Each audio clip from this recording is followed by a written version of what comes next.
കൊള്ളാം. Super super.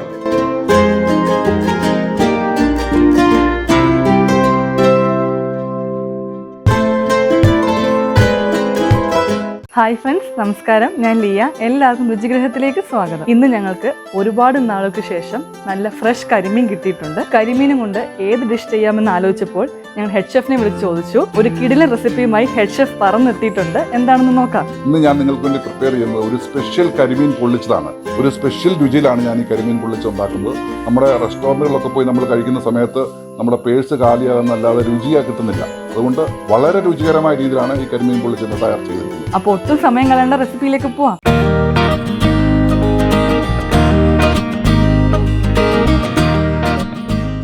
കരിമീൻ പൊള്ളിച്ചത് ഉണ്ടാക്കാൻ വേണ്ടി ഞങ്ങളോട് ഒരു 7 കരിമീനാണ് മേടിച്ചിരിക്കുന്നത്. ഒരു മീഡിയം ടൈപ്പ് 7 കരിമീനാണ്. അത് വെട്ടി വൃത്തിയാക്കി വരഞ്ഞ് എടുത്ത് വെച്ചിരിക്കുകയാണ്. ഇതിന് നമുക്ക് അതിനുള്ള മസാല പ്രിപ്പയർ ചെയ്യാം. ഇതുപോലൊരു ബോൾ എടുക്കുക. അതിലേക്ക് 1 table spoon ginger garlic paste, 2 table spoon Kashmiri chilli പൗഡറും ഒരു 1.5 ടേബിൾ സ്പൂൺ സാധാ നോർമൽ പൗഡറും,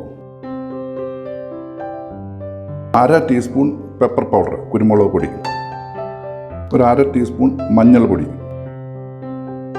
1 table spoon lemon juice, 1/2 teaspoon salt,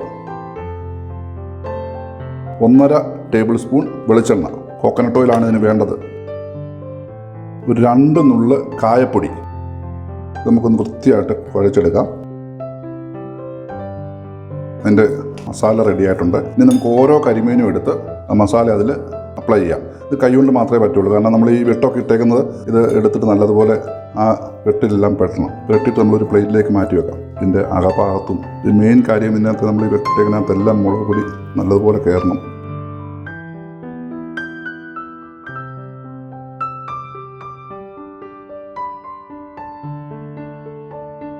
ഇനി ബാക്കിയുള്ളതും നമുക്കതുപോലെ പുരട്ടി വെക്കാം. ഇതിന് ചേർക്കാൻ വേണ്ടിയുള്ള ഒരു 1/2 മുറി തേങ്ങയുടെ പാലാണിത്. ഈ പാലിലേക്ക് ഒരു 10 കാഷ്യൂനട്ട് ഒരു 10 മിനിറ്റ് നമുക്ക് കുതിർത്ത് വെക്കാം.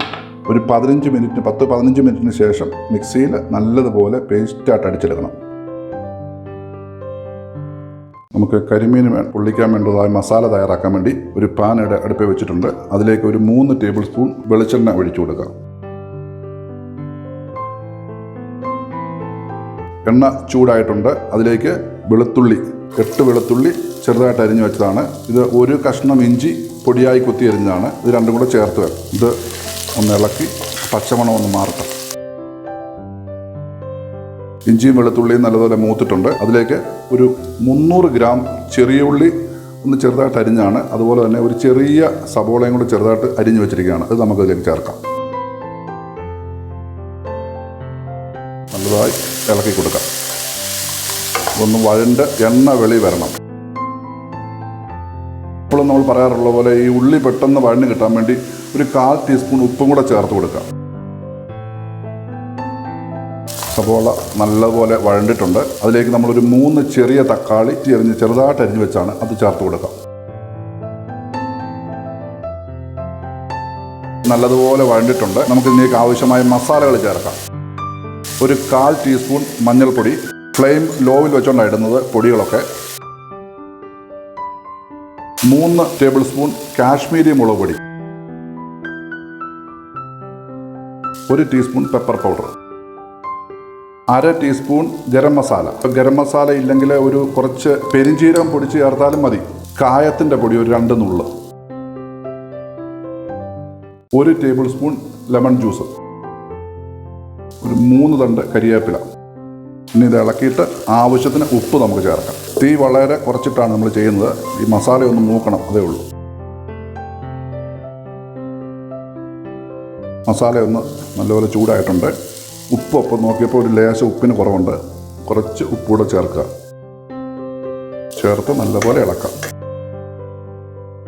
മസാലയൊക്കെ നല്ലപോലെ മൂത്തു. ഇനി ഇതിലേക്ക് നമ്മൾ ഒരു 1/2 മുറി തേങ്ങയുടെ 1/4 പാല്, അതിനകത്ത് 10 മിനിറ്റ് മുമ്പ് നമ്മളൊരു 10 കാഷ്യൂനട്ട് ഇട്ട് വെച്ചിരുന്നതാണ്. അത് മിക്സിയിൽ അടിച്ച് ക്രീമാക്കി പേസ്റ്റാക്കി അതിപ്പോൾ ഇതിനകത്ത് ചേർക്കുകയാണ്. ഇത് ചേർക്കുമ്പോൾ പ്രത്യേകം ഓർത്തോണം, തീ ലോ ഫ്ലെയിമിൽ ഇട്ടുകൊണ്ട് വേണം ഇടാൻ. ഒന്ന് ഇളക്കി ഒന്ന് ലേശം ഒന്ന് കട്ടിയാകണം. അതുവരെ നമുക്കൊന്ന് ഇളക്കാം. മസാല റെഡി ആയിട്ടുണ്ട്. ഇപ്പം നല്ല ആവശ്യം തിക്കുണ്ട്.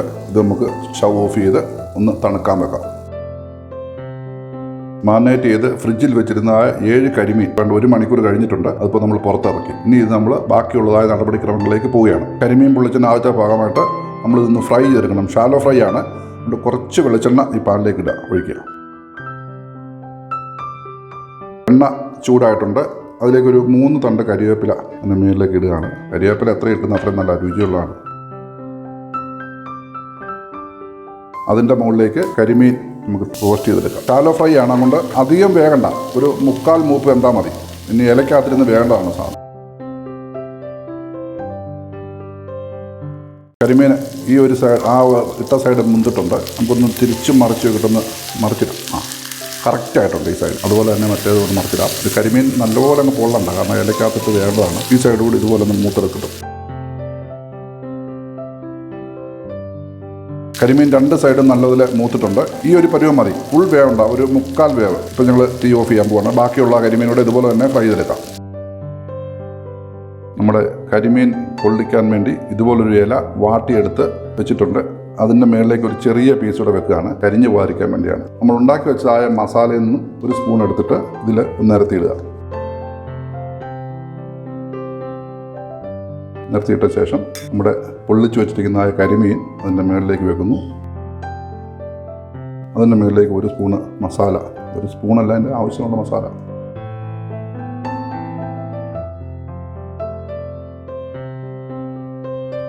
മസാലയോടെ ചേർത്ത് ഒരു 3-4 പീസ് കറിവേപ്പില ഇതിൻ്റെ മുകളിൽ വെച്ച് ഈ ചെറിയ പീസ് അങ്ങ് മടക്കുക. ആദ്യം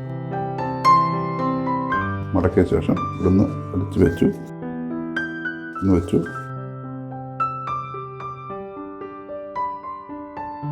ടൈറ്റായിട്ട് എല്ലാം മടക്കി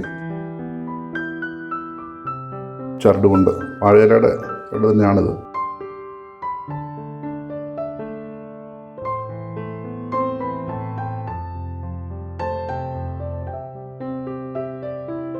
കെട്ടി ഭദ്രമായിട്ട് ഈ നീണ്ടു കിടക്കുന്ന ഇതങ്ങ് മുറിച്ച് കളയാം. ഇതൊരു പ്ലേറ്റിലേക്ക് മാറ്റി വെക്കാം. ഇനി ബാക്കിയുള്ള കരിമീൻ നമുക്ക് ഇതുപോലെ ഇലയിൽ പൊതിഞ്ഞ് കെട്ടി വെച്ചിട്ട് ഫ്രൈ ചെയ്യാൻ വേണ്ടി മാറ്റാം. നമ്മുടെ കരിമീൻ പൊള്ളിച്ചെടുക്കാൻ വേണ്ടി മസാലയൊക്കെ പുരട്ടി വാഴയിലേക്കകത്ത് പൊതിഞ്ഞ് വെച്ചിട്ടുണ്ടായിരുന്നു. അത് നമുക്ക് ഇനി പൊള്ളിച്ചെടുക്കാൻ വേണ്ടി തുടങ്ങാം. ഒരു 2-3 സ്പൂൺ വെളിച്ചെണ്ണ പാനിനകത്ത് ഒഴിക്കാം. ഷാലോ ഫ്രൈ ആണ് ചെയ്യാൻ പോകുന്നത്. എണ്ണ ചൂടായിട്ടുണ്ട്. നമ്മൾ പൊതിഞ്ഞ് വെച്ചിരിക്കുന്നതായ കരിമീൻ അതിൻ്റെ മുകളിലേക്ക് വെക്കാം. കരിമീൻ ഒരു സൈഡ് റെഡി ആയിട്ടുണ്ട്. മറ്റേ സൈഡ് നമുക്ക് മറിച്ചിടാം. തിരിച്ചും മറിച്ചിട്ട് വേണം അത് പൊള്ളിച്ചെടുക്കാൻ വേണ്ടി.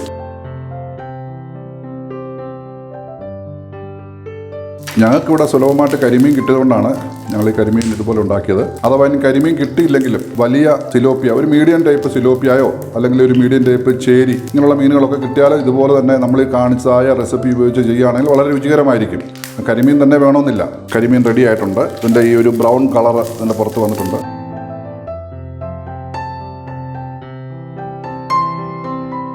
ഇതിപ്പോൾ നല്ലപോലെ മൂത്തു. ഇത് നമുക്ക് കോരിയെടുക്കാം. ബാക്കിയുള്ള കരിമീൻ കൂടെ നമുക്കിതുപോലെ പൊള്ളിച്ചെടുക്കാം. വളരെ രുചികരമായ കരിമീൻ പൊള്ളിച്ചത് റെഡി ആയിട്ടുണ്ട്. നമുക്കിതൊന്ന് തുറന്നു നോക്കാം.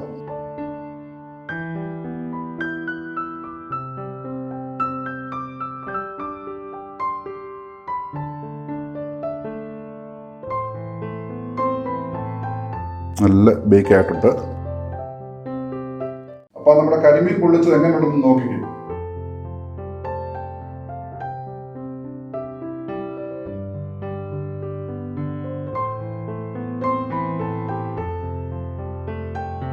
ഞാൻ പലയിടത്തു നിന്നും കഴിച്ചിട്ടുണ്ട്. എന്നാൽ ഇതുപോലൊരു ടേസ്റ്റ് വേറെ എങ്ങുമില്ല. കൊള്ളാം. സൂപ്പർ. ഇന്നത്തെ ഞങ്ങളുടെ റെസിപ്പി നിങ്ങൾക്ക് ഇഷ്ടമായെന്ന് ഞങ്ങൾ വിചാരിക്കുന്നു. നിങ്ങളിത് വീട്ടിൽ ട്രൈ ചെയ്ത് നോക്കണം. ട്രൈ ചെയ്ത ശേഷം ഇതിൻ്റെ കമൻറ്റ്സ് ഞങ്ങളെ അറിയിക്കണം. ഇത് ഞങ്ങളുടെ ചാനൽ ഇതുവരെ സബ്സ്ക്രൈബ് ചെയ്തിട്ടില്ലെങ്കിൽ അത് സബ്സ്ക്രൈബ് ചെയ്യണം. അതിനടുത്തുള്ളതായ ബെൽ ഐക്കൺ കൂടി ഒന്ന് പ്രസ് ചെയ്യണം. എന്നാൽ മാത്രമേ ഞങ്ങളിടുന്നതായ റെസിപ്പികളൊക്കെ നിങ്ങൾക്ക് ലഭിക്കുകയുള്ളൂ. Okay, bye, thanks.